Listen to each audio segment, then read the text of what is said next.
Here's how a guy like me became a millionaire: the good, the bad, and the ugly. And there was a lot of ugly. Hopefully, after watching this, you'll be able to do it a lot easier than I was able to. So, first, in 2011, I bought my first property. Finally got approved for a loan to buy it. I was in my early 20s. I bought it with an FHA loan. That's 3.5% down. I lived in the house. I didn't know much about construction at the time, so I did what minimal DIY skills I could conjure up at the time. Some painting. I changed out the hardware on the doors and the hinges. I did a little bit of landscaping. That's what I had done whenever I was younger, so I knew a little bit about what I was doing to give the house a little bit more curb appeal. Then I lived in the house, and my job moved me away to a different city. At the time, I was a personal trainer when I was trying to get approved for the loan. I know, hard to believe. And at the time I actually bought the house, I had become the general manager of the gym. They moved me to a different city. Turns out the bank really liked that salary that I was making. Banks have tests that they put you through, and one of the things they want to see is consistent income. Since I was moving, I found a property management company. I hired them to manage the property. They put a renter in it. I moved on to another city. I had bought that house for $150K in an REO, a bank-owned property. This was, not long after the 2008 crash, so there were a lot of foreclosures and such out there. Bought it for $150. After I was done with the DIY renovation, it was probably worth like $160. It was a really tough market, probably not a great buy. So my loan was about $145K. After the 3.5% down, it was worth $160. So my net worth had moved up to about $15K. The biggest lesson I learned on this one is do what you got to do to get into the game, and get into the game safe. There's nothing safer than a primary residence. You put 3.5% down, you got to pay for a place to live anyway. Might as well be a property that you're investing in, especially at that age. Next, in 2013, I was living in Denver, Colorado at this point. Since my job had moved me, I was able to qualify for another FHA loan, but this time I had gotten a little bit smarter, and I had learned that I could buy a multifamily home with that same FHA loan. So I bought a triplex for around $500,000. This time I took my game to the next level. Not only did I get the FHA loan, I added what's called a 203K loan. That is like a construction loan. So the purchase price of $500,000 plus a 203K construction loan of around $50,000, all wrapped up with that 3.5% down. It's a great deal if you want to get into the game. Now, the catch with the 203K loan is you have to hire a qualified general contractor. Yeah, big quotes there. But anyway, I had that guy do 2 of the 3 units, and I lived in the 3rd unit. And actually what that meant is I was trying to DIY renovate it. I was doing bigger renovation skills at this point. I was trying to take on more. I was trying to up my game a little bit. I had finished all 3 of those units with the help of the general contractor.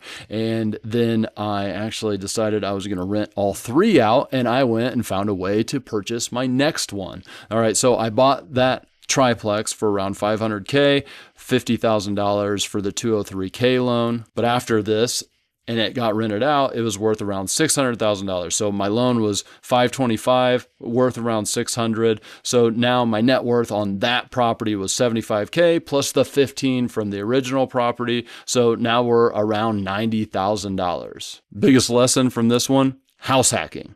You can buy with a primary residence loan. You can live in one unit while you renovate and monetize the other units. That works for anything from 2 units, a duplex, all the way up to 4 units, a quadplex. Later on that year, I bought another multifamily, but this time I was all FHA'd out. So I actually had to buy like normal people and put 20% down. I had a high paying job, so this was manageable. So I bought this duplex. It was an up-down duplex, 1 unit on the top, another unit in the basement. Bought it for $220,000. I DIY'd all the work. Once again, my skills were getting up at this point, so I was able to do a little bit more. And my intention here was to renovate the top, put a tenant in it, which I did, and then I was going to actually live in the basement unit. However, once I renovated that, I figured out that I could rent it out. So I rented it out, and then I moved on to the next one, which that was in also 2013. But anyway, that duplex I had bought for $220K after I had done the renovation, put the renters in. It was appraised more for like $280,000. Remember, I put 20% down, so my loan was around $176,000. So I now have an extra $104K in net worth from that property. So now all in all, I'm right around $200K, just a little bit under. Biggest lesson on this one is the DIY skills actually saved my butt on a bad deal. I don't know if you put together the math there. I bought it for $220. It was appraised at $280. There's not a lot of room in there once you figure in all the other costs. And so really that probably would have been a bad deal had I had to hire a contractor to do all that work. Of course, for me, the labor was free at the time. And so this one was now in 2014. And you're probably wondering, if I keep renting out all the places that I was going to live in, where the heck was I living? Well, it was always on the floor or the backyard of whatever renovation project I was working on, whatever house I had bought. So this next one I bought in 2014, and this was the first one that I bought with the intention to flip. All right, but I still had that corporate job at the time. And so I timed the closing with actually leaving my job. Now, I probably left my job too early because it was really easy to pick up these rentals while I had that nice salary, but I was getting a little bit antsy, wanted to be out on my own. And if I could go back, would I do it again? Probably, because I learned a lot of things in this time that I now take with me, which I might not have learned had I stayed on the safe course. Now, I bought this flip for $154K. Left my job, so I had no more income coming in. I bought it with a hard money loan, and I planned the construction out. I was actually going to take the roof off, build a second story. I was going to do all this work myself. Actually, my old man came out to help me with this. Neither one of us having any type of experience like this. Take the roof off, build a second story. Take the roof off, build a second story. That's right. And not only that, but the foundation had to be strengthened, reinforced to where we could actually take the load of a second story. So we had to take the whole foundation out from basically underneath the house and build a new foundation under it. Bit off way more than we could chew. You know, we had to learn how to do the mechanical, electrical, plumbing. This thing was a monster, way more than we should have been taking on at that point. But you push yourself, that's how you gain skills. Thought this thing was going to take 6 months. It actually ended up taking 550 freaking days. Finally got the thing sold. It sold for $527,000. Nope. Check that, 528. That was in 2015 by the time it actually sold. All right, so definitely put a chunk of cash in my pocket at this point. It was around $150,000 to add to the net worth that I already had. So now I'm sitting around $350K net worth, and I'm going to continue on with my investing career. First lesson that I learned on this one is whatever you think it's going to cost to renovate, you're wrong. It's going to cost you more money and it's going to take you more time. And so you need to have a contingency. You have to have a plan for that, a financial contingency, not only in extra money for the construction, but also an extra money for the time, because there's holding costs, there's interest payments, there's utility costs. You have to have the extra money to be able to pay for those put aside. Otherwise, you're going to be in the situation like I was, where actually, this is another point here. I had to go back and sell my first house, the one that I bought back in 2011, just to get some extra funds to be able to finish that project. I actually had to sell my truck. I had to sell other personal belongings. It was a very painful experience, but I got to the end, put another 150 in my pocket. So now I move on, and in 2016, I buy my next house with the intention to flip, because at this time I'm a full-time real estate investor. I buy this house for $250K. I get a hard money loan again, but this time I'm not going to do all the work myself. I'm going to take the skills that I learned from the other ones, and I'm going to start hiring people. All right, so I hire some subcontractors, but mainly what I did here is I hired a crew, like an in-house staff. I thought that was the way that you needed to do it, is you needed to have a staff and you told them what to do. And well, we'll get to that here in a second. But anyway, I get through this project. It sells for, weirdly enough, $527,500, almost the same exact price as the first one. Also during that time, I had the crew, I had subcontractors, and that's when I decided to open my construction company to the public. So I was also getting some cash flow from some other jobs here. A lot of mistakes were made there, but that's not really what this video is about. All right, so I sell that one for $527,500. I pocket another around $100,000. A little bit fishy here because I wasn't as good at tracking my finances at that time. So I think some of the profits that I actually got from that project were like some of the cash flow that I was getting from the construction. But quite honestly, I didn't book it well enough back then to understand exactly where the money was coming from. But I know that once I got to the end of that project, my net worth was around $450,000, $500,000. Okay, but the biggest lesson that I learned on this one is that I thought you had to have an internal crew, but honestly, man, it just is so many mistakes that are all on your dime. And unless you're a really strong manager and you're out there all the time, it is just not worth it. Like maybe it's worth having one or two really, really good guys, but with subcontractors, you get a bid, you hire them to do a specific scope of work, and once that's done, you pay them. There's mistakes that are probably made by them that they have to go fix because they're managing a crew, but that's not on you anymore. And that's really like, we talk about this in my other videos, but the lazy project manager route. And that's really how you become a one-person real estate investing enterprise, is by managing smart, not taking on the humongous burden of being a crew manager. It was also at this point where I met my wife, so no more living on job sites. I actually had to move into one of those rentals that I'd earlier bought so I could date. Now, actually, still in 2016, before I had finished that flip, I had bought my next one. And this, guys, was going to be the peak of my career. I had huge plans for this property. I was going to take the roof off, build a second story, even do a small addition inside of the house. Not only that, I was building another structure out in the back, a 3-car garage that was humongous. And I thought this thing was going to be beautiful. Drug dealer house in this neighborhood that I thought could support this high price tag of, I think we were planning on going to market right around $800,000. Eesh. We'll get to the lesson. Okay, I'm on fire here. So I buy this one for like $280K. Doesn't matter. I'm going to add square footage. No big deal. I'm going to get all my money back because at this point I know what I'm doing, if you know what I mean. Anyhow, ran out of money completely. Had to fire everybody. Had to go back to doing all the work myself. Had to sell more stuff to be able to get to the end of this project. I ran up every credit card known to man. I cleared out every red cent that I had, asked my lender for more money, and then more money, and then more money, and got every amount of credit from stores to like buy appliances and such just to get to the end of this project. And, you know, at the same time as I was like living this prison sentence, this guy bought the house across the street and he did like this basic flip and sold the house, made a really big profit off of it. It was like a 6-figure profit for this dude. And I'm sitting here in my prison losing money. I had to get to the end of the project just to pay back all the the creditors and the lender and all that kind of stuff, even though my credit was wrecked and relationships were wrecked and such. I finally got to the end to take my lickings and I lost something like $150,000, you know, because I thought I was going to sell that house for $800,000. Ended up only getting $667,500 for it. And I still remember going to the closing table.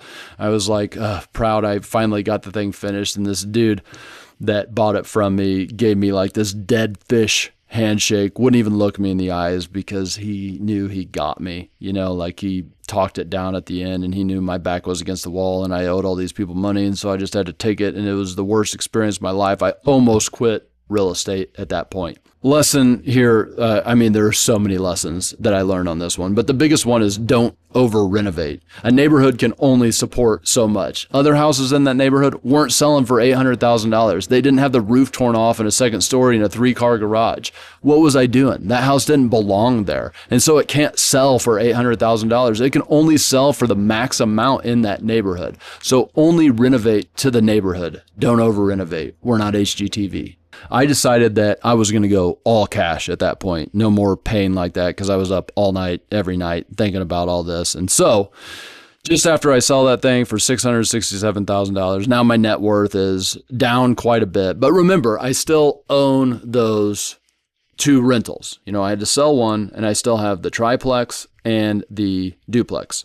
And I'm also getting married soon. And I decide that I'm going to sell those because I do have some equity in it. And I'm going to get cash, and never again am I taking a loan or any of that crap. I'm just going to buy a house and flip it by myself. So in 2018, I sell the triplex for $918,000. Remember, I bought it for $500,000. And then I also sold the duplex for $385,000. Remember, I bought that thing for $220,000. Also, I was making rent off of this all along. So that was helping support my living wages and such. And I took that cash, and we got married, and we moved to Tennessee.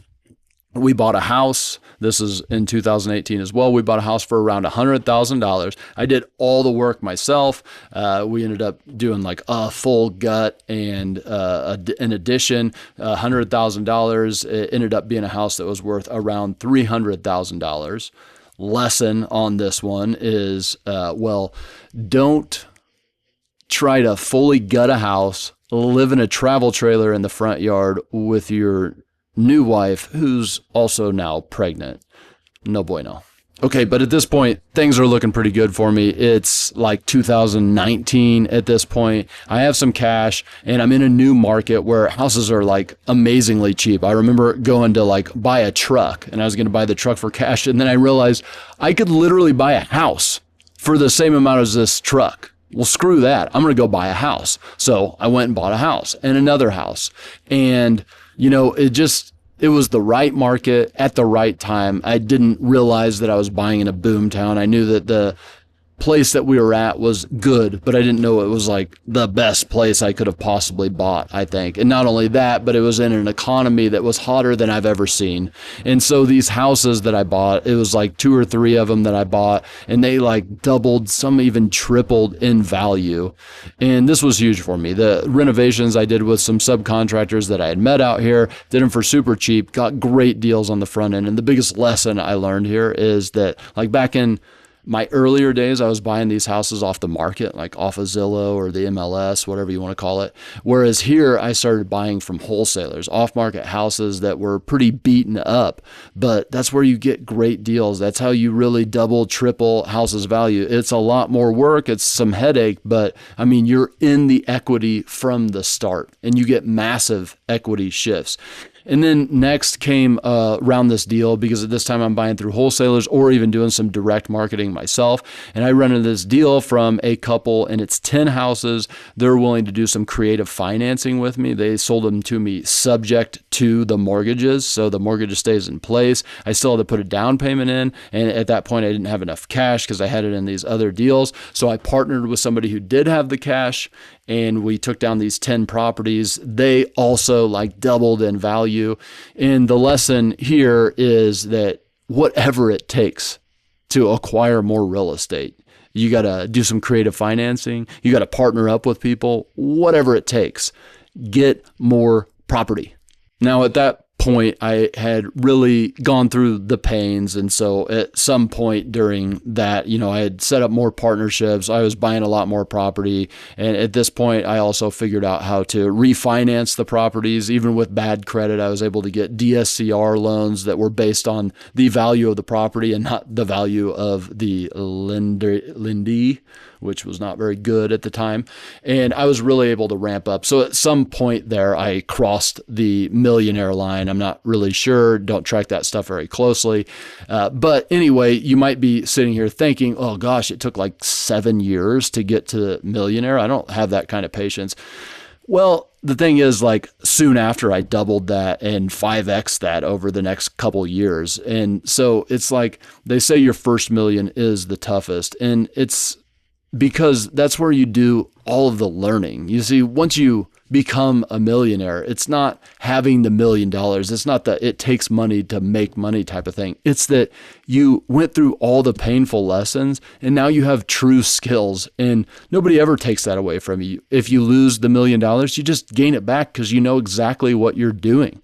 And that's what we talk about here on this channel, is all the lessons that I hope you don't have to learn the way that I learned. And here's another funny thing. I do realize that if I didn't leave that corporate job, and instead of flipping those houses, I just held them, well, I would have been a millionaire many times over before the point where I actually became one if I just never sold any of the properties. And that's kind of the lesson there, that the real wealth is in holding real estate. Real estate always goes up in value over time.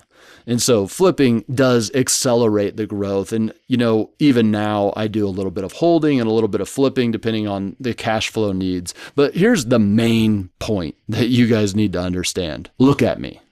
I am not special. I started out with 0 skills. I have no advantages. I made a ton of terribly stupid mistakes. In fact, I still make terribly stupid mistakes. Maybe that means I'm terribly stupid. But the point is, that's how strong real estate is. The point is that if somebody like me could do it, I guarantee you, the people that are watching this right now, you can do it too. Real estate is tried and true. It's made more people wealthy than any other type of investment out there.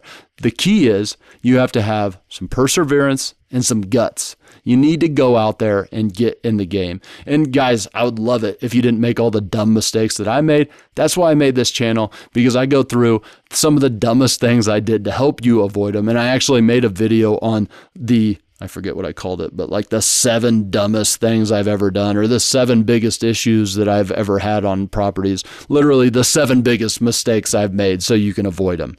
So check that one out. And thanks for hanging out. See you soon.